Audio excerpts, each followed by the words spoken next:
আপনি এনে বসার থাকেন, লড়েন না, আপনি জাগাতে লড়েন না, আপনি বিড়িয়ে খান বসে, ফালতু কথা কারবে না।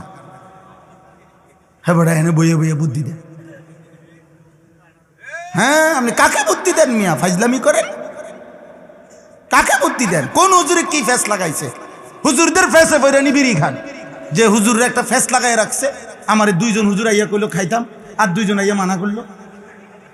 আমগো ফেসে নিয়ে আপনি সুদ খান, আপনি যাই যে 30 বছর কিস্তি নিলেন, সুদ খান, আমরা হুজুরগো ফেসে পইরা। হ্যাঁ কথা বলেন না কেন?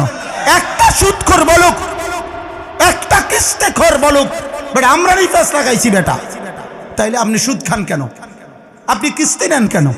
বলেন মিয়া একজন, আমি তো চ্যালেঞ্জ করে বলছি মিয়া, কেউ রাগ হইলে হোক বেটা, একটা বাবা যে তার ছেলেকে প্রতিষ্ঠিত করতে গিয়ে হয় চাকরি নয় ব্যবসা নয় বিদেশ আপনি করতে গিয়ে যারা আপনারা 5 লাখ টাকা 12 লাখ টাকা সুদে নিলেন, কিস্তিতে নিলেন, যে হুজুর 12 লাখ টাকা সুদে কিস্তিতে নিয়া ফোলা বিদেশ পাঠাইছি, বাজারে দোকান নিয়ে দিছি, চাকরি লইয়া দিছি, তাইলে আল্লাহকে সাক্ষী রেখে আজকের এই হাজার মানুষ